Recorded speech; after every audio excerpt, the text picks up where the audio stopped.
Assalamu alaikum to all of you. Today our topic is Ohm's law of subject General Science of third unit current electricity. Ohm's law. Ohm's law states that Ohm's law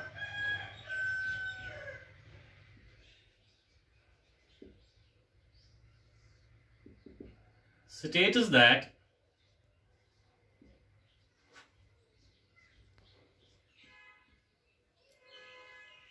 the current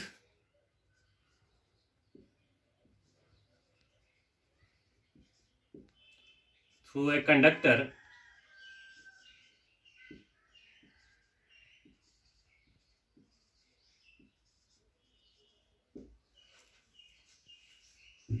between 2 points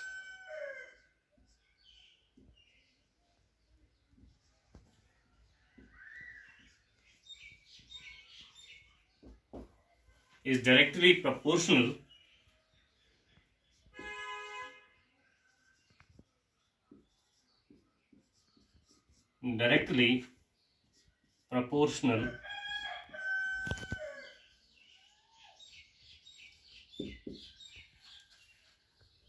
to the voltage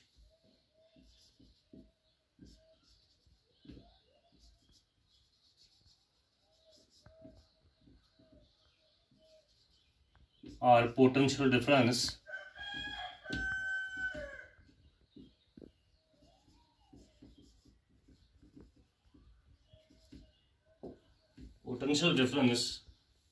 across the 2 points.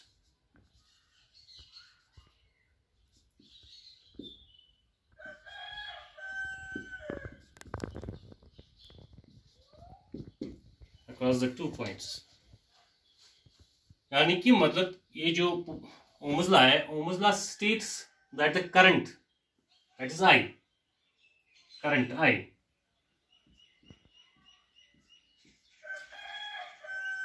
through a conductor. Suppose अगर ये conductor है, aluminium wire हमने ली, इसमें जो current flow होती है between 2 point, suppose ये एक पॉइंट है, यहाँ पे ए पॉइंट है इसका, ये यहाँ पे बी पॉइंट है, 2 पॉइंट्स है, ये जो करंट इसमें फ्लो होती है ये directly proportional to the potential difference और वोल्टेज. यानी कि मतलब ये जो 2 पॉइंट्स है, 2 पॉइंट्स के दरमियान जो पोटेंशियल डिफरेंस होगी उसी हिसाब से इसमें करंट होगी. यानी कि मतलब ये जो कंडक्टर है इसको हम पोटेंशियल डिफरेंस डेवलप करने के लिए कनेक्ट करेंगे बैटरी से या सेल से. इसका मतलब है कि ये पॉजिटिव टर्मिनल है बैटरी का, ये नेगेटिव टर्मिनल है. बैटरी से कनेक्ट करने के बाद हम देखेंगे कि ये जो ए पॉइंट है, या एंड ए है और एंड बी है, ये 2 एंड्स, इनका जो पोटेंशियल है वो डिफरेंट है, क्योंकि ये इसका पोटेंशियल, ये एक पॉजिटिव से कनेक्ट किया, इसका पोटेंशियल ज्यादा है as compare to the point B. यही ओम्स लॉ है कि ओम्स लॉ क्या कहते हैं कि जितना हम पोटेंशियल डिफरेंस डेवलप या वोल्टेज जितना हम बढ़ाएंगे वोल्टेज, उसी हिसाब से इस कंडक्टर में करंट बढ़ेगी. यानी कि मतलब voltage is directly proportional to I. यानी कि मतलब जो वोल्टेज, जितना हम वोल्टेज अप्लाई करेंगे 2 एंड्स के दरमियान, कंडक्टर के 2 एंड्स के दरमियान जितना वोल्टेज हम मेंटेन करेंगे उसी हिसाब से इस कंडक्टर में करंट फ्लो होगी. इस प्रोपोर्शनलिटी को कांस्टेंट इक्वलिटी में कन्वर्ट करने के लिए हम एक कांस्टेंट डालेंगे, V is equal to Ri, where R is the constant of proportionality, where R is the constant of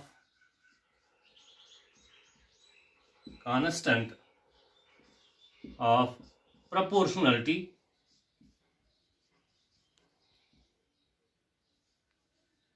known as resistance. इस R को, ये जो प्रोपोर्शनलिटी कांस्टेंट है, इसको हम कहते हैं resistance, known as resistance.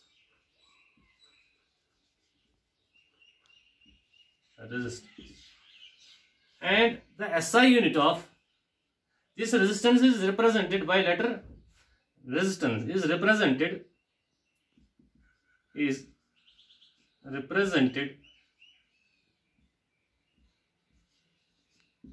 as ohm.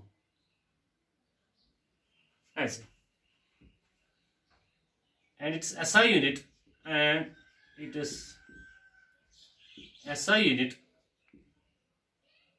is ohm.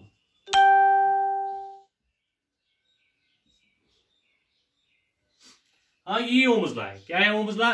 Ohms law है actually relationship between current and relationship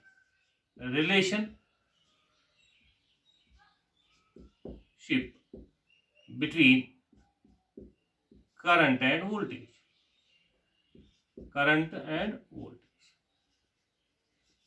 क्या है? सिंपल है। ओम्स लॉ सिंपल है। क्या रिलेशनशिप है वोल्टेज और करंट के दरमियान? क्या किया उसने? ओम्स ने क्या किया? एक कंडक्टर को लिया, उस कंडक्टर के दो एंड्स को उसने कनेक्ट किया बैटरी के साथ, वोल्टेज मेंटेन की उसने, दो एंड्स के दरमियान उसने पोटेंशियल डिफरेंस या वोल्टेज मेंटेन की। जितना उसने वोल्टेज बढ़ाया उसी हिसाब से करंट भी बढ़ी।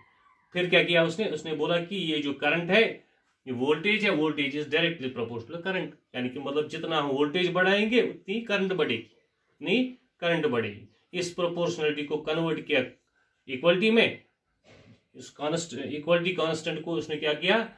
इसको R कहते हैं, इसको हम कहते हैं constant of proportionality. This R is known as resistance is represented by O। Resistance क्या है? Actually resistance is the opposition. यानी कि मतलब क्या करेंगे हम? अगर हम ये सपोज ये कंडक्टर लेंगे, इस कंडक्टर में ये सपोज ये एटम्स है, एटम्स में फ्री इलेक्ट्रॉन्स है इन इंटरस्टिशियल स्पेस, फ्री इलेक्ट्रॉन्स। जब हम पोटेंशियल डिफरेंस डेवलप करेंगे इसके दो एंड्स के दरमियान, जब ये इलेक्ट्रॉन फ्लो होंगे, ये जो अपोजिशन होगी, अपोजिशन जो महसूस करेंगे, अपोजिशन कैसे महसूस करेंगे?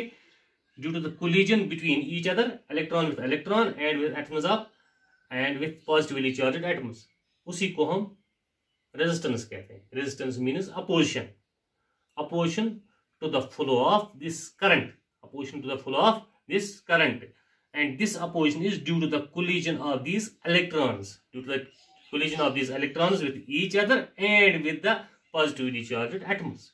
उसी को हम रेजिस्टेंस कहते हैं। रेजिस्टेंस का ऐसा यूनिट क्या है? ओम है।